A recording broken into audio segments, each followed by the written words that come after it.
Hello everyone, and welcome to another review from Class 47 Peter. And in today's review we're going to be having a look at another Hornby model, as you can clearly see.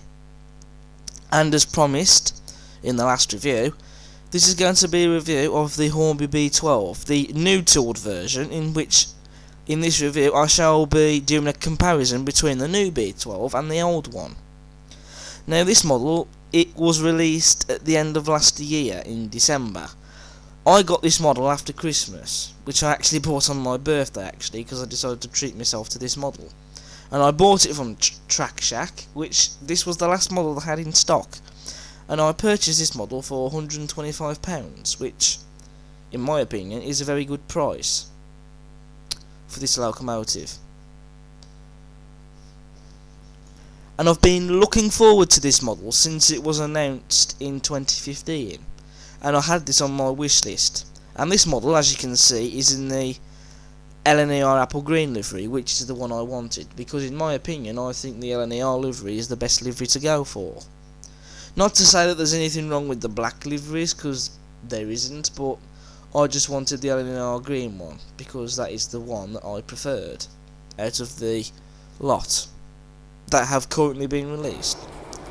So firstly we come to the unboxing. So as usual we just take off the box sleeve, which this is the usual Hornby packaging that we get now, unless it's the railroad range, but with the main range this is the packaging that we're used to seeing now. And here's the box sleeve with a couple of pictures of the model on the front and some brief history on the back. 4P and 3 are for the power classifications. You can pause and read that information on the back if you want to. I'm not going to stop you. And now we're going to take out the plastic packaging itself, and we now move on to the instructions for the model, and we take the tray to one side. So first of all, get this, a little piece of paper that tells you where to fit the guard irons on the locomotive and the tender. Not very often you see a separate piece of paper that tells you where to fit the details, but there we go. And then we have the instruction manual, of course, for the B12. It's all the usual stuff that we've seen before, so it's nothing new really. Fitting the brake rods to both the loco and the tender, if you want to fit them. It's also lubrication, close tender connection, putting the details on, the body removal, DCC, chipping it, all that usual stuff. Then we take off the plastic case, and we are now free to have a look at the detail pack.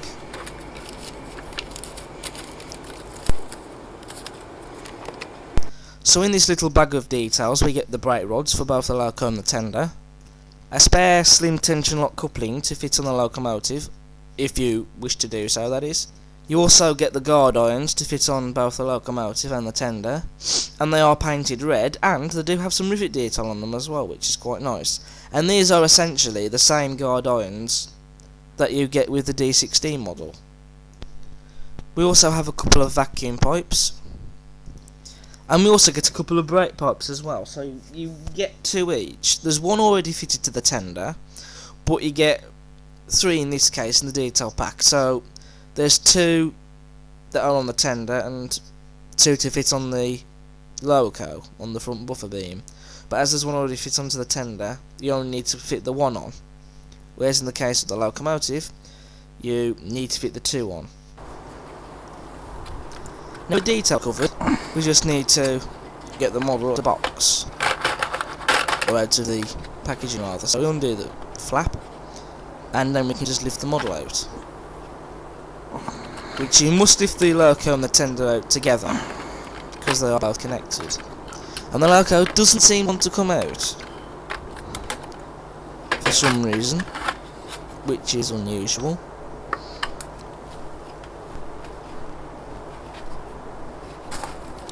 Because normally they just lift straight out of the packaging, but not in this case, so something is stopping the loco from the packaging. And I think it might be a foam there stuck to the side. As you can see, that box flap can be a bit annoying. This is a bit of a nuisance. But there we go. So I think what we need to do is to pull back at those pieces of foam, because this model doesn't want to come out of the tray, so it's proven to be quite tricky. So just gently pulling back at those pieces of foam, which they're just there for extra packaging really, to keep the model nice and snug. So I've loosened the one on the one side, so now we're going to turn the model around.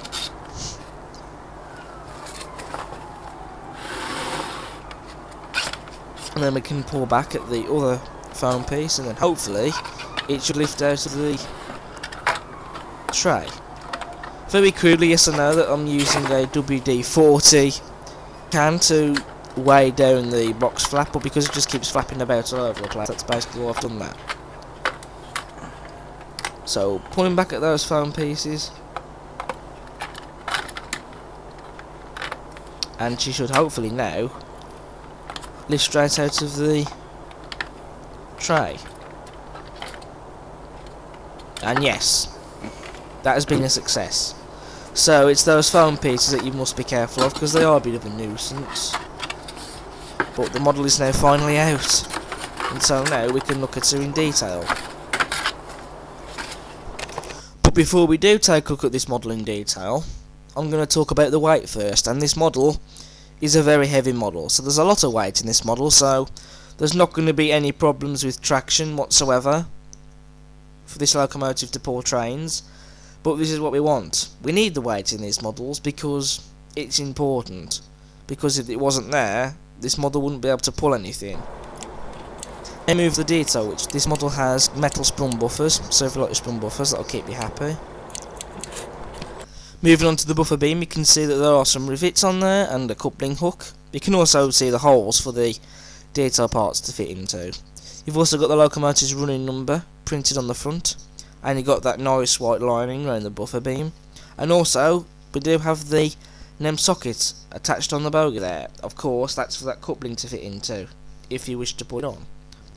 Then we move on to the smoke box door. We have a separately fitted lamp iron and the smoke box door hinges. And also we do have separately fitted smoke box door darts. We've also got some rivets on the running board, as you can see. And also there are some separately fitted lamp irons on the running board as well. And also, that part there under the smoke box door, I can't remember what this part is called, but you know which part I'm talking about. There is a separately fitted metal handrail there, as it is on the real B12s. There's even some nice bogie detail as well. We can just about see some rivets on the frames there, and also you can see that extra bit of detail there as well, which is there on the B12s in reality. On this end of the running plate, we also have some rivets as well, which, as ever, rivets are a great bit of detail to have because they make the model more realistic and more detailed.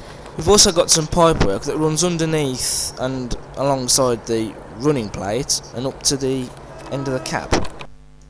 It's a great bit of detail, that, and also we have the, well, footstep, which, as you can see, is in between the bogie and the first driving wheel. And there's some nice red lining on that, and there's a couple of rivets on it as well. Then we move on to the side rods on this locomotive, which in this case, and it's true to the real B12s, they did not have any outside link motion or valve gear. They just had the side rods. But that's no problem, because again, as always, I love seeing the side rods moving on the models like you do on the real thing, and I just can't wait to see all that moving on the model. We also have the rear footstep on the cab there. Again, there's some red lining on that and a couple of rivets, and also behind that footstep there's some brass pipe work as well. Moving on to the sides of the cab, we have some white lining around the cab, and the locomotive's running number 8573 crisply printed on the sides, and the style of the font, it's the correct style, and I just love the embossed on it. We also have a separately fitted handrail there, just under the windows, and also there's some rivets there as well. There's also some glazing in the cab side windows. In this case it's one window on each cab side that has the glazing in, and also you can see this little bit of window extension in between the two windows there. I can't remember what this bit of detail is called, but it is an extra side window of some sort. But do be careful with this bit of detail because it can be fragile, but it's there and it adds a great bit of detail. Moving on to the cab roof, we have some windows on the roof, as you can see. And this is something I wasn't expecting to see. The cab roof vent opens, as you can see. I know it doesn't open much, it only opens slightly, but it's still a nice little feature to have. It doesn't need to open, I know, but it's still a nice little feature to have on the model. Moving on to the front of the cab, there are glazing in the front windows, as we'd expect, and there's some lining around them as well, which looks really nice. We also have a couple of safety valves and a whistle there, separately fitted, and I believe these are made out of turned metal. We also have that little bit of whistle extension that attaches to the rear whistle and fits to the cab. And you've also got that little box detail there as well, which looks really good, and it's there on the real locomotive as well. So it's brilliant that Hornby have captured all these little details because it makes the model look even more superb. Moving on to the chimney, which you can add a smoke generator unit in there if you wanted to, but I don't bother with it. There's also some rivets around the bottom of the chimney as well, and also you can see there is a little bit of detail there at the back of the chimney, which is really nice.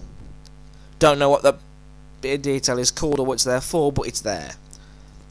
On the smoke box we also have some rivet detail as well.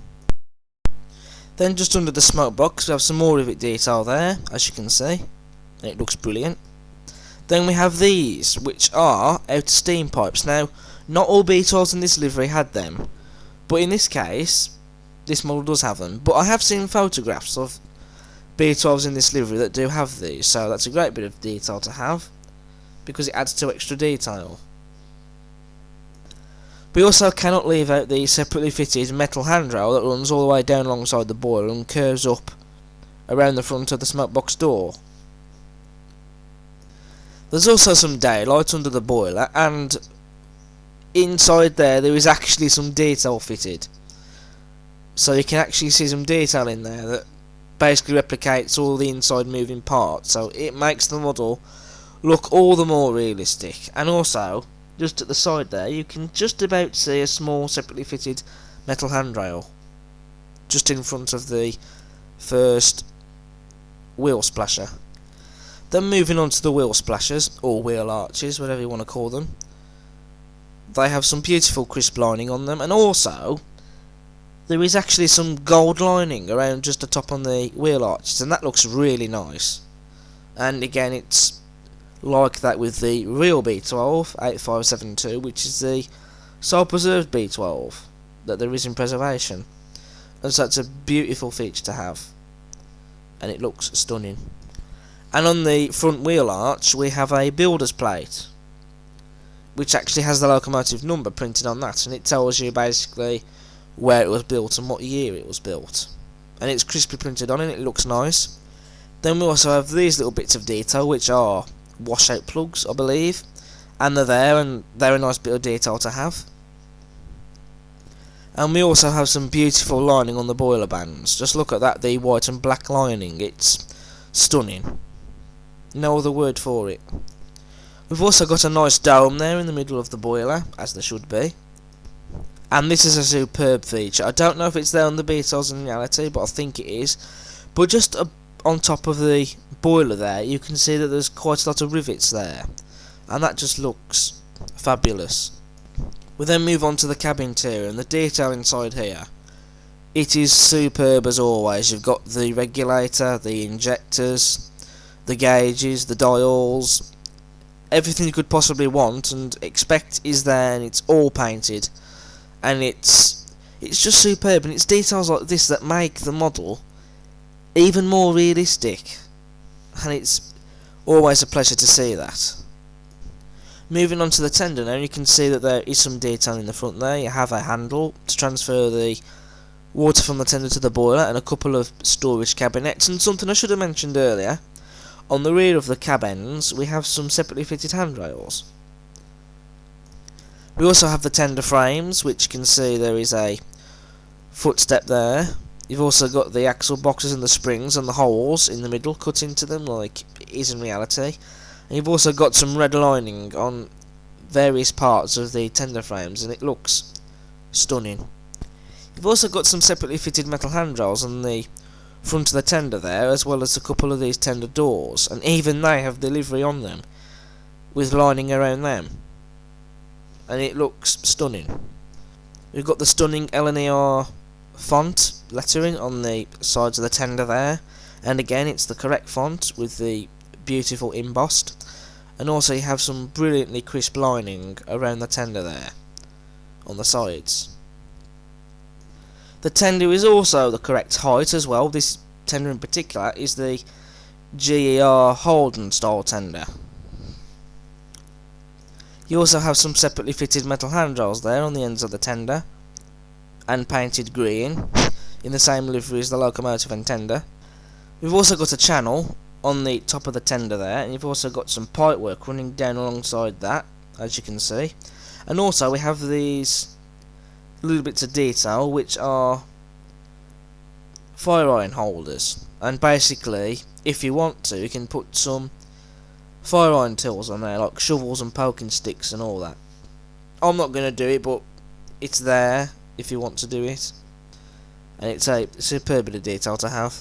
Then at the rear of the tender you have that arch detail thing just at the back of the where the coal load is. I don't know what that detail's for, but it's there. And also you have the water filler caps for the tender. They don't open, but we don't expect them to, but they're there anyway. And the coal load in the tender is indeed removable, as I will demonstrate now with a needle, because I find it easier to remove the coal load.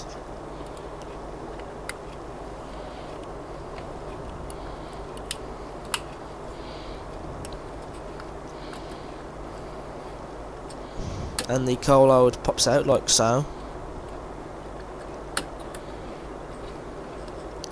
There is only one problem I do have with this coal load, which you'll see as soon as I remove it. The piece to the chute inside the tender at the front is actually moulded onto the front of the coal load. And I point this out in particular because it means that the coal load is actually hard to put back in the tender again. But what I'm going to do anyway is I'm going to put some real coal in the tender, but what I will do is that little piece of coal on the front there, I'm going to cut it off, glue it into that little chute at the front of the tender to stop any glue running out that hole that will be there. But it will mean that the locomotive for the rest of this review will not have any coal in the tender. You know, there we go. It's not a complaint though, it's just something I'm pointing out. And then there's the inside of the tender without the coal. There's not really a fat lot of detail in there to talk about, but that's what it is with the inside of the tender in reality anyway. But there we go. Moving on to the rear of the tender, we have a separately fitted handrail in the middle there, as well as separately fitted lamp irons, and again more crisp lining, as you can see. We also have a plaque printed on the back, that rhymes, and it just basically has the locomotive's running number printed on that. And I think it also might tell you the gallon of the tender as well, in small writing underneath, but I'm not 100% certain on that because I can't actually read that bit. But it's a nice little bit of detail to have. Then on the rear of the tender you have a slim tension lock coupling in there. You've also got a brake pipe already fitted there, as well as a coupling hook, and again white lining around the buffer beam there, as you can see. And a few more rivet details there as well.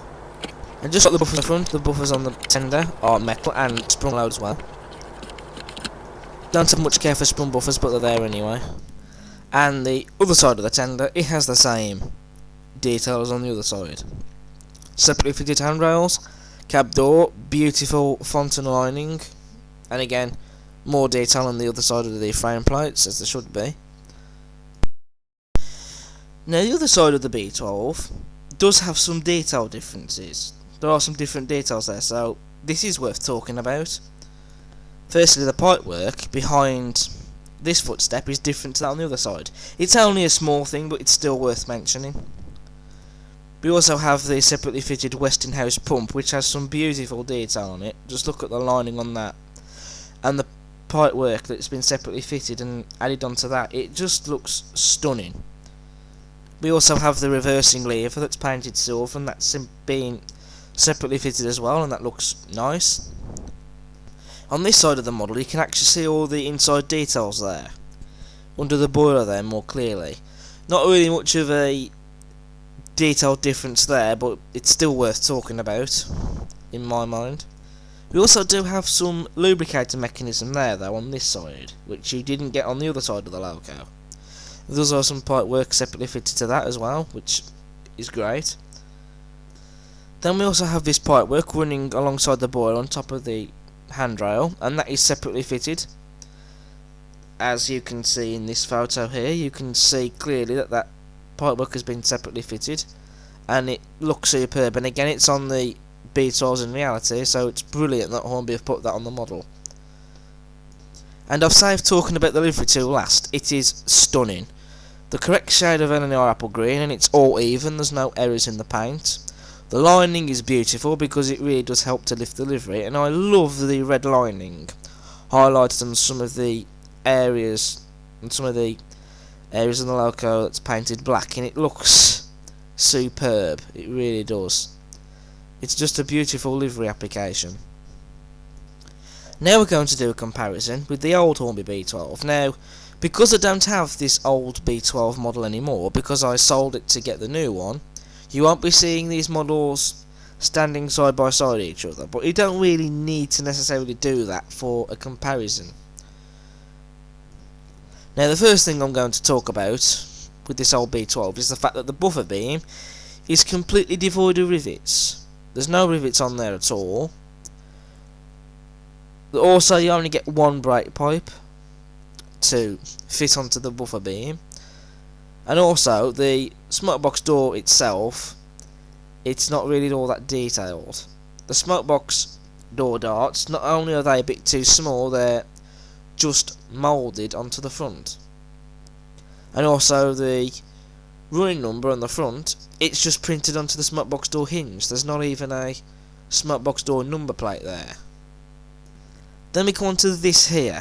Now, there should be a separately fitted handrail there under the smoke box door, but no, we don't get it. Instead we get this, which it sticks out like a sore thumb. This is basically a weight that's attached to the bogie. I can't understand why they did that, but it just ruins the look of the model. The fact that it sticks out from under the smoke box door, it just looks silly. Now, we do have the safety valves and whistle there. However, with the whistle, we don't have that bit of whistle extension behind the whistle. And also, well, there is a box there, but it's not like the one on the new Hornby model. It's just stuck on the front of the cab there, and it's not actually the accurate box that it should be. And also, the cab windows, they're all devoid of glazing. Now, we do have the outer steam pipes there, but in the case with this older Hornby model, they're too long. Basically, they should be smaller than what they are, but now on this model they're a bit too long. At least to my eyes they'll do anyway. I mean, that isn't really a massive problem, but it's just something I'm pointing out, because if I don't, someone else will, probably. Now, there is some daylight under the boiler, but you do not get any inside detail there to replicate the moving inside parts. You just can see the weight and the screw there, and what looks like a piece of the mechanism of the motor. Now, the wheel arches, they look a bit too small on this model, and also that bit of detail there, you can see what I'm talking about. In fact, there will be an arrow that pops up on the screen to show which bit of detail I'm talking about. But basically, I think, is it a part of the firebox? I don't know, but basically, it's in the wrong place. It should be positioned at the second wheel splasher. In this case, it's shown on the first wheel splasher, and it shouldn't be there. And it does look a bit silly, if I'm honest. There's actually not much rivet detail either on this model, to be honest. The only rivet detail on here is these few rivets on the smoke box and just underneath it, where that outer steam pipe is, but that's basically the only rivet detail you get on the model. Then we come onto the front bogie, which, as you can clearly see, there is some daylight visible there, and it shouldn't be like that. So the frames on the bogie, they're a bit too small. The frames I'm talking about in question, under the running board there, and you know, because of that, that's why the daylight is there, and it looks a bit silly, if I'm honest. Now, in the case with the new B12, you have the wire plug connection. In this case, you just get this that you got with a lot of Hornby's older models back then. Well, with a few of them anyway. And it's just basically a plastic. It's just a piece of plastic, really, with a peg on the end, and it just basically slots into a hole that's attached to a piece of plastic on the front of the tender. So it's not a brilliant tender connection, really, but there we go. The inside of the cab isn't brilliant either. Yes, there's some crew in there because I've put them in there and I've painted them up, but the detail in the cab, it is there, but it's not painted and it's not as good. And also you get them two boxes inside the cab which spoil it slightly, but there we go. There's also no rear handrails on the back of the cab either. Now, there is a reversing lever there, but it's not painted, and it would have been nice if it had been, to be honest.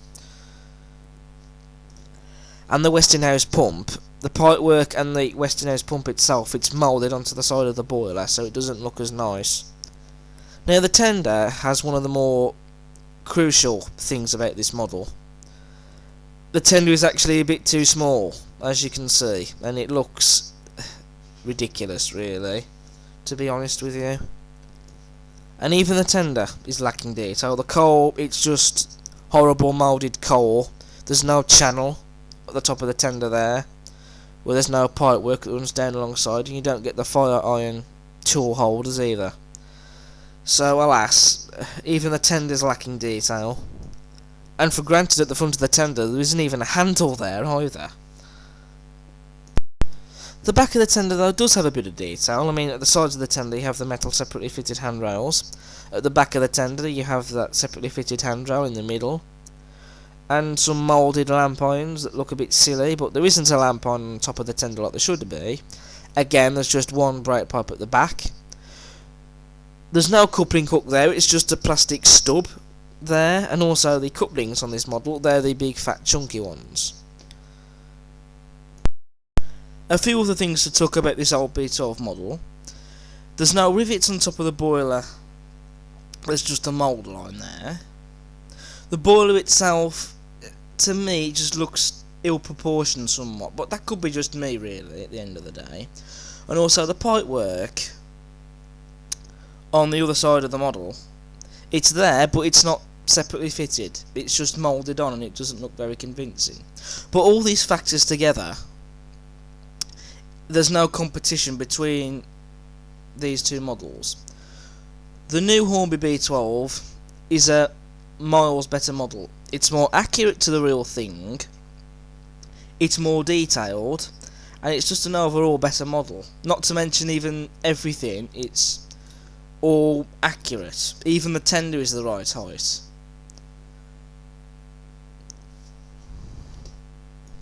If you're after a Hornby B12, I would invest in the new Hornby model, because it's a much better model and it just wipes the floor with the old B12. But you know, it's not to say that some people wouldn't buy the old model, because I'm sure there are plenty of collectors out there that still would buy the old Hornby B12 model. And I'm sure back in the day it was produced, I'm sure back then the old Hornby B12 may have been a good model, but that was then, this is now.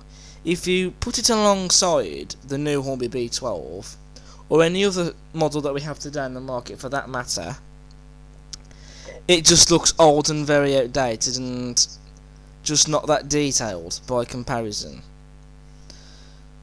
So the new Hornby B12 is a much better model by far. We now come on to the running of the Hornby B12, and as you can see, she ran faultlessly round the layouts, which is what we expect. We don't expect motors to burn out, stuttering movement, or rough riding or anything like. It should be smooth running straight out of the box, and as you can see, it does run smooth.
For the remainder of this review, we have the B12 coupled up to the rake of teak coaches. They've all been repainted and varnished by now, so they do look a lot better than they did when I first got them.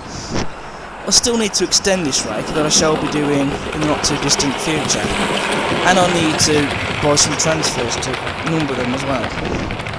But they do go extremely well with the B12, and it makes superb train. And again, it shows why the weight is important.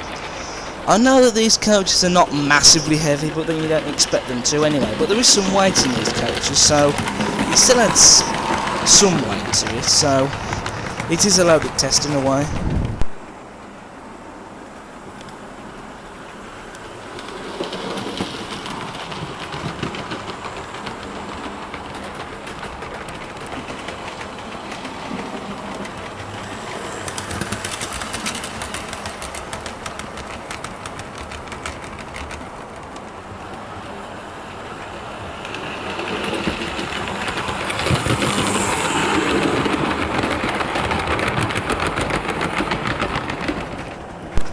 So overall, the Hornby B12 is a stunner. I cannot fault it.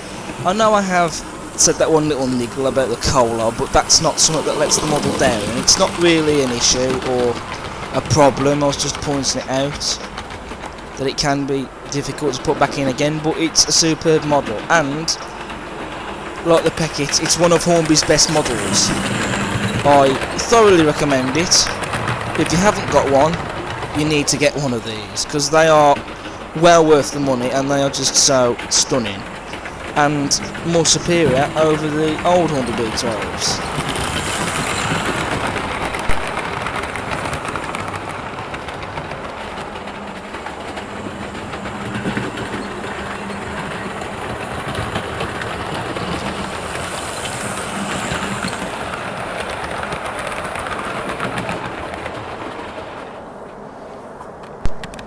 So overall, I rate the Hornby B12 a 10 out of 10. This has been Class 47 Peter reviewing Hornby's superior and stunning Hornby B12, and I'll see you again soon for the next review, where we will be reviewing the DJ models 1400/5800. But until then, take care.